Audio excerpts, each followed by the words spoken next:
komentii kana argaa jirtan. Komentiin akkanaa kuni baay'eetu naa kenname jechuudha. Baay'ee kenname akkasuma obboleettii keenya komentii kana kennite jalatti illee ijoollee baay'een kan wal arrabsanis hin jiru kan immoo kee haa godhu maalii haa godhus jettan hin jirtan.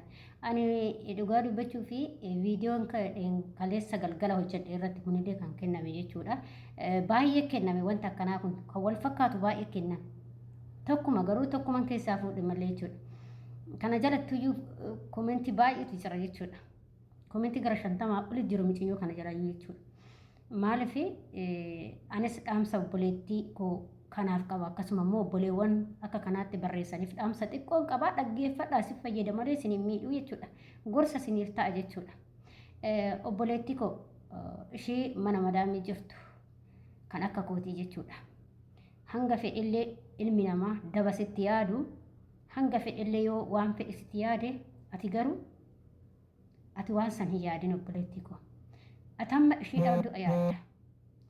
Gaafa nama tokkoo boolla qottu nama tokkotti gatuudhaaf gaafa boolla qottu akka ofii keetii duratti hidhattus beekuu qabda. Gaafa quba kana akkas namatti qabnu kuni sadeen akka nutti garagalullee beekuu qabnu. Sinii galee kuni beekuu qabna jechuudha. Har'a ishiin nu gubdee madaamin teenya nu gubdee akkas nu gootee odooti yallee duutee osooti yallee akkas taatee nu gubde gubanne nafa dhabne miila dhabne mataa dhabne isaan koottaa nu hojjedhaan jenne nutu of jijjiirra jennee kaayyoo keenyaaf jennee manaa baane. Erga manaa baane immoo waa hundumaa danda'uudha. Amala keenya tolfannee amala yoo biyyatti qabna ta'e biyyatti san tolfannee dandeenyee darbuudha malee nama abaaruu odoo duute osoo akkas ta'e hin jennu mana namaa keessa teenye. Maaliif nutu bira dhufe waan ta'eef yoo isin hin taane illee immoo mana san qayyarachuu dandeessanii gallakkistanii biraa galuu dandeessan dirqamni hin jiru jechuudha. Nutu dhufee hojjechaa jira waan ta'eef maaliif namaaf du'a nawin abadan keessattuu ijoolleen nuti garuu biyya ormaa kana jirra.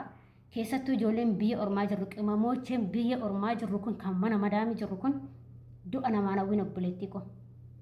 Maaliif beektaa akkatti baanu beekna malee akkatti gallu hin beeknu. Kanarra reeffisaa dhabamee biyya ormaatti reeffisaa dhabamee meeqatu jira. Kanarra bahee galuu dadhabee meeqatu jira. Kanasitti awwaalamee meeqatu jira. Obboleettii koo ishee akkas namaa yaaddu hin yaadin. Obboleessas ta'e obboleettis ta'e dhaggeeffadhaa hundi keessanis si fayyada jechuudha. Maaliif nuti addunyaarraa guyyaa deemnu hin beeknu maaliif daba walitti yaanu? Maal isin gooti yoo dhimmoo isheetirraa jiraatu namni wallaluun hin jira nama qabuun hin jira obboleessaaf obboleettiin hin wal qabu beektanii isin mana tokko keessatti maatiin wallalan baay'inaan hin jiru bar. Eeyyeen yaa'u nama gaarii fi badaatu jira ilmi namaa hundiyyuu tokko garaagarummaa qaba tokko miti akkuma bifti keenya garaagara amalli keenyallee yaadni keenyallee waan hunduu garaagara. Garuu yoo isaan daba isinitti yaadan isin dabatti yaadin obboleettii koo keessattuu du'a yaadiniif akkamitti galtamee yaa rabbi waaqayyo nagaan biraa na galchi jedhiiti waan amantu tokkotti karadhu maal kadhisa isheen nyaattaa bakka san buunee nyaattu barta ana jechuudha dhugaa dubbachuu fi ani waa'ee ishiitillee dubbachuu hin barbaadu ani madaamii sadii bira taa'ee jira madaamii sadeen immoo baay'ee amalli isaanii gaariidha. Maaliif yoo atillee amalli kee gaarii ta'e madaamillee gaarii taate yoo amalli kee badaa ta'e amalli kee badaa taate jechuudha si galee. Kanaaf ana osoo badduu taate osoo akka keessan kanatti jechuudha.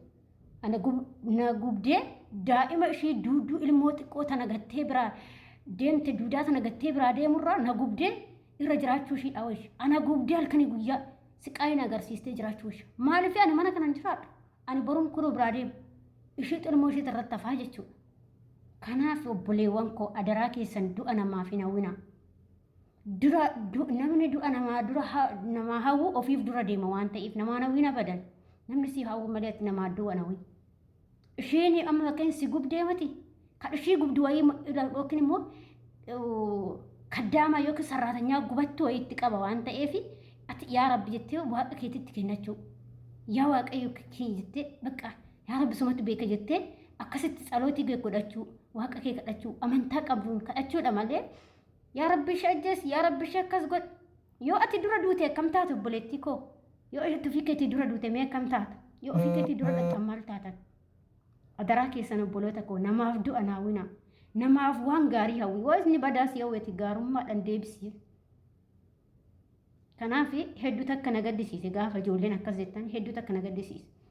Ati maal taata baruu ilmoo teetirraa maal ati ilmoo eeggachuuf deemta dhala eeggachuuf deemta waan ta'eef waan taatu beektaa ilmoo sanirraa hin jedhamu obboleewwan koo hin jedhina bakka sii ta'uu baannaan gallakkistee deemudha mana sana maal naa ta'u ani ama tolaanii mati giddiidhanii mati kanan taa'e giddiinii mati ani yaada fedha kiyyaanan taa'e malee hin guddisee waan jedhe mirgan qaba nan deemaani guyyuma isheen boqotte sanirraa deemuu nan danda'a garuu gaarummaa hojjechuun ofiif sigalee gaarummaan hojjechuun ofii keetiif malee namaafii miti har'a ishiin dabasitti yaadde si gubdee miti ati immoo gaarummaadhaan deebisiif waaqayyo irraa argatta ishiin immoo gaafa yaa rabbi jettee si'i akkas si gubaa turte san osoo micoo san akkas gochuu baadhe jetti iddoo sarratanyaa fa'aa akkas gochuu baadheetti gaafa san jechuudha gaanii gaabbitu jira jechuudha. Kanaaf walumaa galatti obboleewwan koo waan gaarii yaadaa malee waan badaa yaadina waan badaa ilma namaa kamiifiyyuu araba ta'ii faranjii ta'ii abashaa ta'ii oromoo ta'ii maal waan fedhe saba fedhe haa ta'u ilma namaa haa ta'u malee dabatti yaadin abadan dabatti yaadin waan biraas waan isin jedhu qabu dabatti yaadina nama dabasitti yaadate gaarummaa keetiin deebisiif obboleetti koo gaarummaadhaan deebisiif malee dabatti yaadin koomentii akkanaa kanaaf ijoollee akkanaatiif hin dhaamsa dabarsuu barbaade. Kanaaf obboleetti koo adaraa kee waan akkasii namaa yaadin nu gubdee haadhumattuu nu gubdee akkasaa taatu hin jedhamu. Nuti isaan barbaada dhufe malee isaan barbaadan dhufe. Gajjennee sammataa keenya qaqqabannee dalagannee biraa galla numa gam biraa ta'e. Innaa kun nama biraa galuu fanedha. Maaliif ani isaan irraa waa argachuuf himati. Garuu ani maallaqa koonaan argadhaa miti damoosa koo garuu isaan irraa yookiin waa argachuuf himati kanaan ani daa'ima kana guddise. Waaqayyo irraan argadha. Sinni galee isaaf malee isaaniif himati. Garuu immoo adaraan ulfaatti waan ta'eef. Kanaaf namni dabaa yoo sitti yaadatti gaarummaadhaan deebisiif obboleetti koo waan badaa hin yaadina adaraa keessan.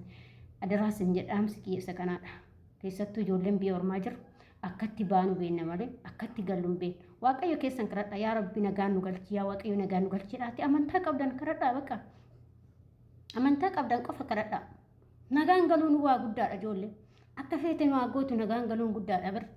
Yaa rabbi mana sanii nagaan na baas jedhiiti waaqayyo keessan kadhaa. Bakka. Malee ishiitti du'an kadhatinaa ishiitti du'a. Biyya ofii dura dhaqan maaltu beeka guyyaan nu galmaa'een jiru bar nuti jechuun guyyaa kana duuna jenneen beeknu bar.